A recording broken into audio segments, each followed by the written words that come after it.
चलेंगे। बोले वृक्ष श्री रामचंद्र भगवान की जय।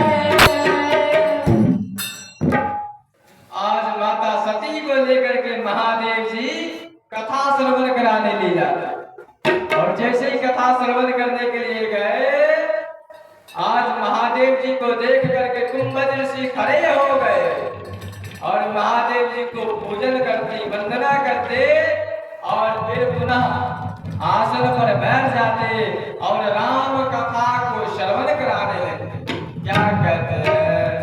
हे राम कथा मुनि ब्रज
क्या कहा?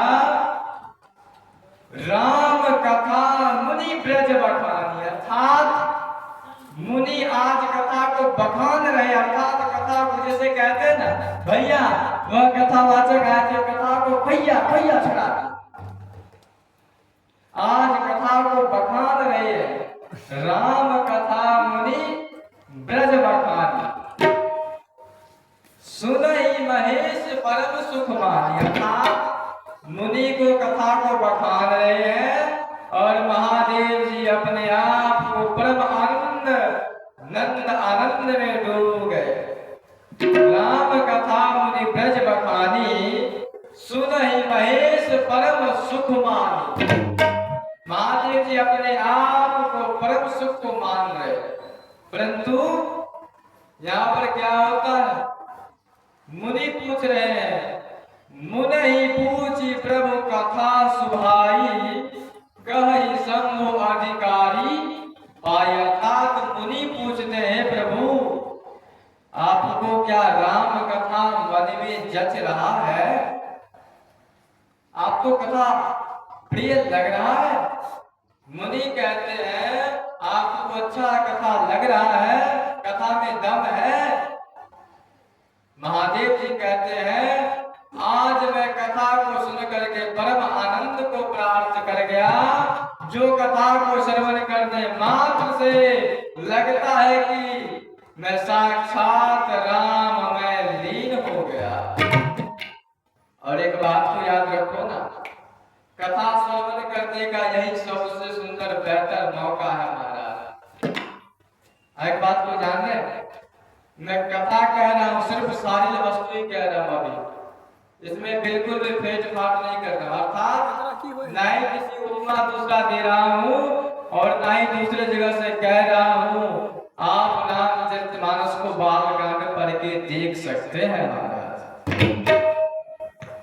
मुनि पूछे, क्या आपको राम कथा अच्छा लगा है? बोले, कहि शंभु अधिकारी पाई, अर्थात हे प्रभु, हे मुनिवर, आज हमने राम कथा सुन करके, राम कथा को नाम को सुन करके अब नाम जपने के अधिकारी हो गए। अब भगवान को प्राप्त करने, अर्थात नाम को जप करने का अधिकार हमें मिल गया। और एक बात को याद रखो ना महाराज, कथा में कब श्रवण करने का अच्छा मिलता है? जब कथा श्रवण करने प्रभु श्री राम को गान हो ना, उस समय यदि कथा आप श्रवण कर लिए तो क्या होता है?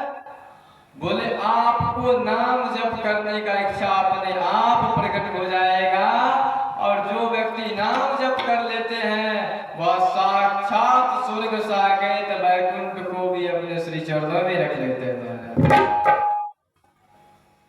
आज मुनि से पूछे और उसके बाद क्या कहते हैं, 9 दिन को कथा भया और कुंभ से एक चौपाई और बोले। क्या बोले थे? भजन न होए बिनु अनुरागा,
भजन न होए बिनु अनुरागा, भजन न होए रागा किए जोग जप ज्ञान वैरागा, अर्थात बिना अनुराग को भजन होने वाला, कितना भी जोग जप कर ले, कितना भी माला घुमा ले, परंतु कथा श्रवण नहीं किया तो अनुराग आने वाला नहीं है महाराज। आज कथा को श्रवण करा करके 9 दिन कथा सुनी सुनाई चले हो भवन सुध दक्ष कुमार, अर्थात 9 दिन को कथा श्रवण करने के बाद अब क्या कहते हैं, 9 दिन कथा भया, परंतु महादेव जी ध्यान पूर्वक कथा को श्रवण कर रहे हैं। महादेव जी ध्यान पूर्वक कथा को श्रवण कर पा रहे हैं महाराज, परंतु माता सती क्या कह रही है, ये हमें कथा सुनाएगा, इसके अंदर है क्या कोई टैलेंट नहीं है, ये हमें क्या कथा सुनाएगा, इससे अच्छा तो हमारे पिताजी कथा सुना देंगे। दक्ष प्रजापति, अब प्रजापति हो गए, ब्रह्मा के संतान है, बोले ब्रह्मा जी ने उन्हें प्रजापति बना दिया महाराज। अब प्रजापति होने का उनको याद लगने लगा कि शायद मेरे पिता इससे भी अच्छा कथा श्रवण कराते हैं, कुंभ से क्या कथा सुनाएंगे, इनके पास कुछ भी नहीं है महाराज। या सोच करके आज माता सती महादेव जी ध्यान पूर्वक कथा को सुन रहे, परंतु माता सती ने कथा को नहीं सुना, वह देखने लगी, देखो चिड़िया क्या कर रही है, वो अपने पिताजी की बातें याद करने लगे। पिताजी के पास होते तो शायद अच्छी अच्छी कथा सुना, चौक पर या के बाद मुनि को कथा में नहीं है, वो नहीं है, चार्ज में लगा देवे नहीं करो भी। यही सोच करके, यही बात सोच करके आज माता सती ने कथा को नहीं सुनी। और एक बात को याद रखो ना महाराज, अधिकतर माताओं को मन में यह प्रश्न रहता है, यह छोटो सो बालक हमारी कथा सुनाओगे, क्या कथा जानते हो तुम? अरे तारा सो अच्छे से कथा सुन करके बैठ चुको महाराज, परंतु सुन लो मेरी माँ। अच्छा बोलो ना, श्री सुखदेव जी महाराज कितने वर्ष के थे? बोले ओनली 16 वर्ष, 16 वर्ष, ओनली 16 वर्ष। क्या उनसे भी ज्यादा ज्ञानी कोई और नहीं है? परंतु जब राजा परीक्षित को मरने का जब श्राप लगा तो कौन कथा सुनाए थे महाराज? आप बोलिए। हाँ महाराज, श्री सुखदेव जी महाराज ने कथा सुनाए थे। और सुखदेव जी महाराज को उम्र कितनो है? बोले मात्र 16 वर्ष है। 16 वर्ष के लड़का ने सारा भागवत को कह दिए